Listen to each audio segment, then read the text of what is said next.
अस्सलाम वालेकुम dear students, कैसे हैं आप सब। उम्मीद करता हूं कि आप सब घर वाफियत से होंगे। तो पिछले वाले लेक्चर में हमने डिस्कस किया था सिंपल हार्मोनिक मोशन के रिलेटेड। आज हम डिस्कस करेंगे nature of simple harmonic motion. ठीक है, यानी कि सिंपल हार्मोनिक मोशन की नेचर हमारे पास क्या होंगे। ठीक है तो चलिए आइए इसको स्टार्ट करते हैं। इसमें सबसे पहले हमारे पास आएगा एम्पलीट्यूड ऑफ मोशन। मोशन का एम्पलीट्यूड क्या होगा। तो the maximum displacement of the body from the main position is called amplitude motion. Amplitude of motion वो कहता है कि मैक्सिमम डिस्प्लेसमेंट जो होगा ना अपनी वस्ती पोजीशन से, यानी कि फ़र्ज़ किया एग्जांपल मैं यहाँ पे देता हूँ आपको। एग्जांपल देखें कि ये हमारे पास वस्ती पोजीशन थी और यहाँ से फ़र्ज़ किया है कि एक बॉडी जो है वो इतना मूव करती है। ठीक है, इतना। तो फिर ये सेंटर से लेके यहाँ तक का जो फासला होगा ना, मैक्सिमम डिस्टेंस जो होगा, आहिस्ता आहिस्ता कम होता जाएगा, लेकिन जो मैक्सिमम डिस्प्लेसमेंट होगा ना उसको हम एम्पलीट्यूड का नाम दे देते हैं। उसको हम एम्पलीट्यूड का नाम देते हैं। ठीक है, आगे देखें। तो मीन पोजीशन से, मीन पोजीशन यानी कि वस्ती पोजीशन, इस पॉइंट से अगर ये हमारे पास इस पॉइंट पे मोशन हो रही है ना सारी, इस पॉइंट पे, तो जो मेन पोजीशन से लेके ये जो ग्रीन नज़र आ रहा है आपको, इसको हम एम्पलीट्यूड ऑफ मोशन कहा करेंगे। ठीक है, तो एम्पलीट्यूड ऑफ मोशन का मतलब क्या है कि हमारे पास डिस्टेंस कितना होगा, मैक्सिमम होगा। ठीक है, अब चलिए जी नेक्स्ट चलते हैं। नेक्स्ट हमारे पास सेकंड पे आएगा एक्सप्रेशन। हमने लिखना है for maximum velocity of simple harmonic motion. Simple harmonic motion की मैक्सिमम वेलोसिटी के लिए जो एक्सप्रेशन आएगा उसको हम ड्राइव करेंगे। ठीक है, तो the velocity of simple harmonic motion will be maximum. जो वेलोसिटी होगी सिंपल हार्मोनिक मोशन की वो मैक्सिमम होगी कहाँ पे, जब x ज़ीरो होगा। हमने कहा था कि जैसे जैसे मीन पोजीशन से, यानी कि ये हमारे पास मीन पोजीशन है ना, ये हमारे पास मीन पोजीशन है, तो जैसे जैसे हम मीन पोजीशन से डिस्टेंस बढ़ाते जाते हैं तो वेलोसिटी कम होती जाती है, एक्सेलरेशन भी कम हो जाती है। एट द एंड पहुंच के हमारे पास वहाँ एक्सेलरेशन ज़ीरो हो जाता है, जिसम रेस्ट पे चला जाता है, फिर वापस आता है। ठीक है, तो मैक्सिमम वेलोसिटी हमारे पास कहाँ पे होगी, मीन पोजीशन पे होगी। तो मीन पोजीशन की अगर हम डिस्टेंस की बात करें तो डिस्टेंस हम देखते ही मीन पोजीशन से हैं, तो अगर मीन पोजीशन पे डिस्टेंस की बात करें तो वो हमारे पास कितना आएगा, ज़ीरो आएगा वो हमारे पास। ठीक हो गया, तो हम कहेंगे v इज़ इक्वल टू, ये हम फार्मूला पीछे वाले लेक्चर में ड्राइव करके आए थे। v किसके इक्वल था, v हमारे पास इक्वल था लैम्डा और इसके ऊपर स्क्वायर रूट, और हमारे पास आ जाता है स्क्वायर रूट ए स्केयर माइनस एक्स स्केयर। ये वाला फार्मूला हम ड्राइव करके आए थे पीछे वाले लेक्चर में। तो एक्स की जगह पे जीरो पुट कर दूंगा तो ये आ जाएगा हमारे पास v is equal to lambda का स्केयर रूट। ठीक है, और ये हमारे पास आ जाएगा a का स्केयर और इसका स्केयर रूट। तो ये चीज़ इससे कैंसिल आउट हो गई, तो हमारे पास हमारी v जो मैक्सिमम है वो इक्वल आ जाएगी। यहाँ पे v मैक्सिमम भी लिख देते हैं। ठीक है, क्योंकि x को हमने जीरो पुट किया, तो v मैक्सिमम हमारे पास आ जाएगी स्केयर रूट लैम्डा और मल्टीप्लिकेशन बाय a। ठीक है, तो ये हमारे पास हमारा रिक्वायर्ड आंसर आएगा। तो अब इसको नीचे से देख लेते हैं। ये हमें लिखा हुआ है कि ये देखें, ये हमारे पास क्या आ जाएगा, ये मैक्सिमम वेलोसिटी हो जाएगी सिंपल हार्मोनिक ओसिलेटर की। Oscillator, simple harmonic motion oscillator किसे कहते हैं, ऐसी बॉडी जो कि सिंपल हार्मोनिक मोशन वाली मोशन को में मूव कर रही हो, उस बॉडी को हम कहते हैं सिंपल हार्मोनिक ओसिलेटर। ठीक हो गया, नेक्स्ट चलते हैं। तो नेक्स्ट देखें, नेक्स्ट हमारे पास है time period of a motion. Motion का टाइम पीरियड क्या होगा, मोशन ऑफ टाइम पीरियड। ठीक है, टाइम पीरियड ऑफ मोशन, तो the time taken by simple harmonic oscillator to complete one vibration, एक वाइब्रेशन या एक साइकिल मुकम्मल करने के लिए जो टाइम रिक्वायर्ड होता है उस बॉडी को, उसको हम कहते हैं time period. It is usually denoted by T, इसको कैपिटल टी से डिनोट किया जाता है। देखिए मैं आपको समझाता हूँ। फ़र्ज़ किया ये हमारी मेन पोजीशन है, मेन पोजीशन से बॉडी इतना यहाँ पे आई, ये हमारी मेन पोजीशन है, और फिर यहाँ से वापस आने के बाद वहाँ पे आई, और दोबारा मेन पोजीशन पे जब वापस आएगी तो इसके लिए जितना टाइम रिक्वायर्ड होगा उसको हम कहेंगे टाइम पीरियड। देखें, इससे पहले इधर गई, फिर वापस आ गई, इधर गई, फिर वापस आई, यानी कि वापस एक साइकिल, एक चक्कर मुकम्मल करने के लिए जो उसे टाइम लगेगा वो हमारे पास क्या होगा, वो हमारे पास टाइम पीरियड ऑफ मोशन होगा। तो हमने पिछले लेक्चर में ये वाला फार्मूला, ये जो है डिस्टेंस, इसको ड्राइव किया था। ठीक है, ये हमारे पास कहाँ से आया था, ये अलाइड एंगल का कंसेप्ट यूज़ करते हुए, साइन में चीज़ें थी, अलाइड एंगल का कंसेप्ट यूज़ किया था, हमारे पास कोज में आ गया था। तो ये आ गया हमारे पास ए कोज और स्क्वायर रूट लैम्डा और आ जाएगा टी। ठीक है, टी आ जाएगा। अब ये देखें, हमने क्या फाइंड करना है, हमने टाइम पीरियड फाइंड करना है एक साइकिल मुकम्मल करने के लिए। तो ये चीज़ समझने वाली है, यहाँ गौर से देखिएगा। देखें, ये हमारे पास फार्मूला है ना,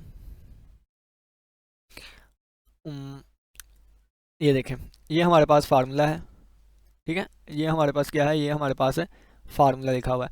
अब हमने क्या किया, वी कैन राइट, हम इसको ऐसे भी लिख सकते हैं क्योंकि हमें पता है अलाइड एंगल का कंसेप्ट भी फिर वही, हमें पता है कि इसका पीरियड जो कोस का होता है वो 2 पाई होता है। यानी कि देखें अगर ये है ना हमारे पास ये वाला ग्राफ, तो कोस का आंसर जितना या इस पॉइंट पे आएगा ना उतना ही घूम के ना दोबारा इस पॉइंट पे आ जाए, दोबारा उतना ही आंसर इस पे आएगा, दोबारा घूम के आ जाए दोबारा इतना आ जाएगा। यानी कि इसका पीरियड के इतना होता है 2 पाई होता है, कि 2 पाई के बाद जो वैल्यूज़ भी हम पुट करेंगे दोबारा आंसर इसके रिपीटेड आएंगे। यानी कि अब ये देखिए फ़र्ज़ किया मैं यहाँ पे कोई आंसर आ रहा है, तो जब दोबारा घूम के आएगा तो यहाँ से आगे वाले दोबारा आंसर्स वही रिपीट हो जाएंगे। ठीक है, तो इसका ये पीरियड होता है। ट्रिग्नोमेट्रिक फंक्शन हमारे पास पीरियोडिक फंक्शंस होते हैं, यानी कि ये अपनी वैल्यूज़ को बाद में रिपीट करती हैं। तो ये हमने 2 पाई पीरियड इसमें ऐड कर दिया, इसमें हमने 2 पाई पीरियड जो है ऐड कर दिया। ठीक है, इसमें हमने क्या 2 पाई पीरियड जो है वो ऐड कर दिया। अब हम चाहें तो यहाँ से टी कामन ले लें, जब टी कामन लेंगे तो ये हमारे पास बचेगा स्क्वायर रूट लैम्डा, बल्कि स्क्वायर रूट लैम्डा हमने कामन ले लिया। तो जब हम स्क्वायर रूट लैम्डा कामन लेंगे तो इसमें से स्क्वायर रूट लैम्डा कामन आ गया, इसमें नहीं था तो डिवाइड हो गया। ठीक है, इसी तरह पीरियड दोबारा हमने मज़ीद बढ़ा दिया, 4 पाई कर दिया। तो उसके लिए हमारे पास यहाँ भी ऊपर 4 पाई आ जाएगा। इसी तरह 6 पाई पीरियड ले लिया तो यहाँ पे ऊपर 6 पाई आ जाएगा। और इन सभी की वैल्यूज़ आपस में सेम आएगी। क्या आएगी, इन सभी की वैल्यूज़ जो है वो सेम आएगी। क्यों, क्योंकि कोस का हमारे पास पीरियड होता है 2 पाई, तो जब ये चीज़ें सेम है तो ये इनके सेम है, तो ये आपस में सारी सेम आएगी। तो ये लिख दिया गया है एक्स इक्वल आ जाएगा A cos square root lambda T, और ये किसके इक्वल आएगा 2 पाई वाले के इक्वल आ जाएगा, ये 4 पाई के इक्वल वाले के आ जाएगा, ये फिर 6 पाई वाले 8 पाई वाले, ये सारे हमारे पास इस तरह चलता जाएगा। हम कहते हैं clearly x repeats itself after the times, वो कहता है कि क्लियरली यहाँ से नज़र आ रहा है कि एक्स अपने आप को एक टाइम के बाद रिपीट करता है। ठीक है, एक्स जो है रिपीट करता है अपने आप को एक टाइम के बाद। वो टाइम कौन सा है, यहाँ पे हमारे पास ये लिखा हुआ है 2 पाई, यानी कि ये वाला टाइम, ये वाला टाइम। यानी कि देखें ना कि यहाँ पे अगर देखें तो यहाँ पे इस टाइम के बाद ये अपने आप को रिपीट कर रहा है। ठीक है ना, ये टाइम की वैल्यू है ना, यहाँ पे इस टाइम के बाद वही आंसर आएगा जो पहले आया था, बाद में इस आंसर के बाद दोबारा वही आएगा। तो अगर हम देखें तो ये अगर तीनों सेम है तो ये चीज़ इसके सेम होगी, ये चीज़ इसके सेम होगी ना। ठीक है, तो यहाँ पे लिख दिया टी प्लस 2 पाई, इस पे दोबारा आंसर वो अपनी वाइब्रेशन जो है वो कंप्लीट कर रहा है। ठीक है, तो हमने क्या फाइंड करना है, हमने टाइम पीरियड देखना था, टाइम पीरियड देखना है। टाइम पीरियड क्या होता है, अपना एक मुकम्मल वाइब्रेशन मुकम्मल करने के लिए जितना टाइम लगता है। ठीक हो गया। अब देखें यहाँ पे लिखा हुआ है clearly x repeat itself after the time, तो इंटरवल हमारे पास क्या आएगा, ये वाली चीज़ और माइनस ये वाली चीज़। देखें ना, मैं आपको बताता हूँ, मैं कहूँ कि आपने यहाँ से लेके यहाँ तक एक कदम बढ़ाया और दोबारा इतने वक्त के बाद इतना कदम बढ़ाया, दोबारा इतने वक्त के बाद इतना कदम बढ़ाया, दोबारा इतने ही वक्त के बाद इतना कदम बढ़ाया। अगर मैं कहूँगा कि एक कदम बढ़ाने को आपको कितना टाइम लगता है, तो इसमें से इसको माइनस कर दें, या इसमें से इसको माइनस कर दें, या इसमें से इसको माइनस कर दें। एक और एग्जांपल देता हूँ, वहाँ से मज़ीद अच्छे तरीके से समझ आएगी। देखें जी कि अगर हमारे पास 1 से 2 फिर 3 फिर 4 फिर 5 आ रहा है, तो अगर मैंने डिफरेंस देखना हो तो 4 में से 3 माइनस कर दूँ तो पता लग जाएगा 1 का डिफरेंस है। 3 में से 2, यानी कि यहाँ से यहाँ तक पहुँचने के लिए 1 सेकंड लग रहा है, यहाँ से यहाँ तक 1 सेकंड।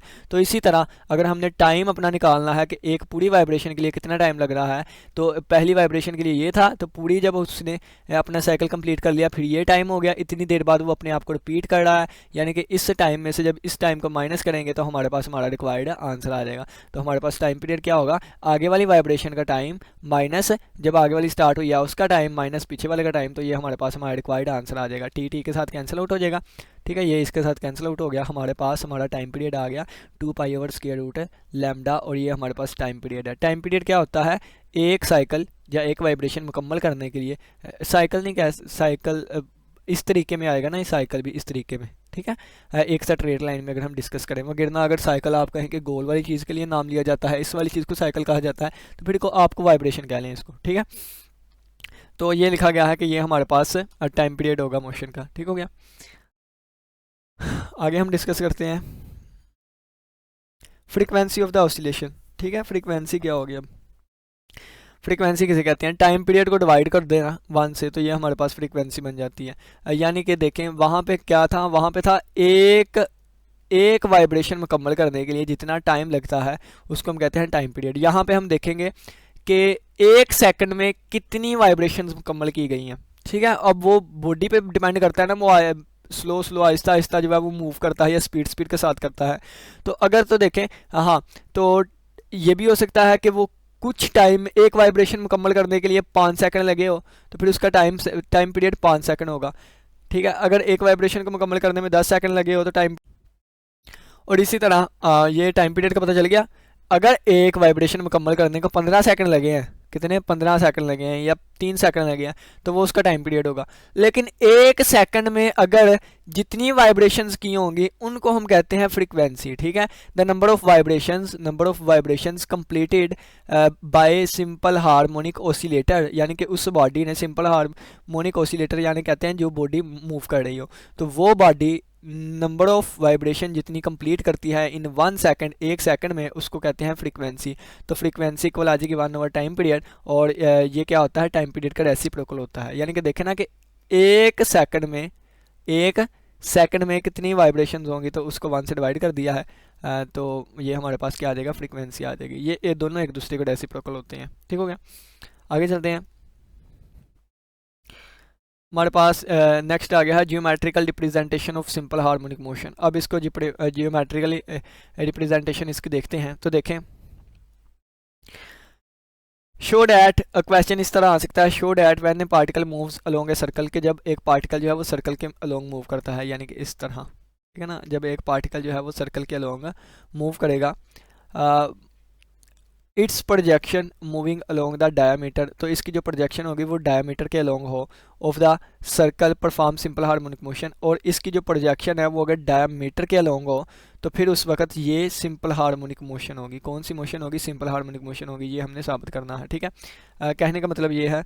तो ये ना काश, बल्कि ये मैं अगर आपको 3D में दिखाता ना तो वो कमाल का कंसेप्ट था। देखें, जब इसको हम ऐसे ऐसे मूव करवाएंगे ना, ऊपर नीचे ऊपर नीचे ऊपर नीचे ऊपर नीचे ऊपर, तो ये वाला पार्टिकल जो है ना वो ऐसे अलोंग कर मूव करेगा। जब ऐसे पार्टिकल मूव कर रहा है ना, जब ऐसे पार्टिकल अलोंग मूव कर रहा है तो ये हमारे पास इधर इधर ऐसे मूवमेंट होगी। ठीक है, तो ये मैंने आपको बताना था, यानी कि ये यहाँ पे डिस्कस किया गया। 3D में आप इंटरनेट से सर्च करिएगा, यूट्यूब से के यही क्वेश्चन, ठीक है, यही क्वेश्चन जो ऊपर लिखा हुआ है इसको सर्च कर लीजिएगा और इसके साथ 3D लिख दीजिएगा, वो आपको एक अच्छे तरीके से बयान करेंगे कि किस तरह ये हमारे पास सर्कल, बहुत प्यारा रिलेशन है ये वाला। तो चलें जी, आगे हम चलते हैं। वो कहते हैं कंसिडरिंग का पार्टिकल, एक पार्टिकल हमने कंसिडर किया है जो कि एक सर्कल के लॉन्ग मूव कर रहा है। ठीक है, तो सर्कल के लिए ये हमारे पास आ गई equation, X square plus Y square is equal to R square. R हमारे पास क्या है, इसका रेडियस है। ठीक है ना, इसका रेडियस हमारे पास आर होगा। अब वो कहता है let at any time T, किसी भी टाइम टी के लिए हम पॉइंट पी पे खड़े हैं। तो पॉइंट पी को अगर कार्टेशियन में देखें तो एक्स कोमा वाई, लेकिन एंगल के हिसाब से देखें तो R cos theta, R radius है ना, आर कोस थीटा और आर साइन थीटा, ये हॉरिजॉन्टल कंपोनेंट, ये वर्टिकल कंपोनेंट आ जाएगा। ठीक हो गया, आगे देखें।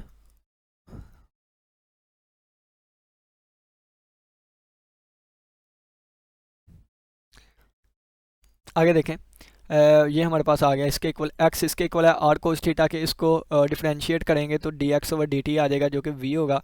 एक्स का डिफ्रेंशिएट वी आ जाएगा, और आर क्या है, आर हमारे पास कांस्टेंट है, और आर कांस्टेंट है, और कोस थीटा का डेरिवेटिव माइनस साइन थीटा, तो ये आ जाएगा माइनस साइन थीटा, और उसके साथ डी थीटा और D theta over D T आ जाएगा। टी के रिस्पेक्ट हमने किया है ना, तो ये हमारे पास आ गया। अब इस वाली चीज़ को हम ओमेगा का नाम दे देते हैं। ठीक है, ओमेगा का नाम दे दिया, और ये ओमेगा मतलब क्या है, एंगुलर वेलोसिटी जो कि इसे सर्कल में घुमाएगी। ठीक है, तो ये हमारे पास एंगुलर वेलोसिटी आ गई। अब ये हमने इस वाली को लेके चले थे, अब इस वाले को लेके चलते हैं हम, Y is equal to R sine theta. जब Y is equal to R sine theta को लेके चलेंगे तो ये हमारे पास बनेगा Y is equal to D Y over D T. ठीक है, तो यानी कि अब ये देखें अगर, तो नहीं, इसको ही अगेन हमने डिफरेंशिएट किया है। ठीक है ना, इसको ही अगेन हमने डिफरेंशिएट किया है, इसको ही अगेन जब हमने इसको डिफरेंशिएट किया है तो ये हमारे पास चीज़ बनेगी, पहले v थी, बाद में ये एक्सेलरेशन बन जाएगा, ये एक्सेलरेशन बन गया, माइनस आर वैसे का वैसे ही रहा, और ये हमारे पास आ जाएगा ओमेगा वैसे का वैसे ही रहा, और कोस की इंटीग्रेशन साइन हो जाएगी, साइन की इंटीग्रेशन कोस हो जाएगी, साइन की इंटीग्रेशन कोस हो जाएगी, और आगे दोबारा हमारे पास डी थीटा ओवर टी, यानी कि जो दोबारा ओमेगा बन जाएगा। ठीक है, तो दोबारा ओमेगा बन जाएगा, तो ये हमारे पास बनेगा A is equal to minus R square omega और कोस थीटा, और आर कोस थीटा किसके इक्वल है, आर कोस थीटा एक्स के इक्वल है, यहीं से तो काम स्टार्ट किया था, दोबारा रिपीट हो गया, तो ये हमारे पास एक्स के इक्वल आ गया। तो ये हमारे पास क्या आया, एक्सेलरेशन आ गया माइनस ओमेगा स्क्वायर एक्स। तो यहाँ से अगर ओमेगा स्क्वायर को एज ए कॉन्स्टेंट लेके चला जाए, इसको लैम्डा तस्वर किया जाए, तो हमारे पास एक्सेलरेशन डायरेक्टली प्रोपोर्शनल आ जाएगा माइनस एक्स के। ठीक है, नेगेटिव साइन क्या शो करेगा, नेगेटिव साइन शो करेगा कि एक्सेलरेशन जो है ना, जिस जानब हमारे पास ये इंक्रीज़ करेगा, उस जानब हमारे पास एक्सेलरेशन नेगेटिव को होगा। तो बाकी हम यहाँ पे डिस्कस करते हैं नीचे नेगेटिव साइन की सारी डिटेल। तो ये नीचे लिखा हुआ है कि clearly the acceleration of the projection is directly proportional. Acceleration projection का जो एक्सेलरेशन होगा वो डायरेक्टली प्रोपोर्शनल होगा डिस्प्लेसमेंट के। और जो नेगेटिव साइन है वो इंडिकेट करता है acceleration is directed toward the mean position, acceleration mean position की तरफ होगा। The projection of the particle moving along the diameter, और जो हमारे पास प्रोजेक्शन ऑफ द पार्टिकल होगी ना, वो डायमीटर के लॉन्ग होगी, और ये हमारे पास सिंपल हार्मोनिक मोशन होगी। तो यही हमारा आर्टिकल था। तो उम्मीद करता हूँ इसकी समझ आई होगी। किसी बच्चे का कोई भी क्वेश्चन हुआ तो लाजमी पूछिएगा। इसी के साथ इजाज़त दीजिए, फिर मुलाकात होगी इंशाल्लाह नेक्स्ट लेक्चर में। अल्लाह हाफिज़, अल्लाह निगहबान।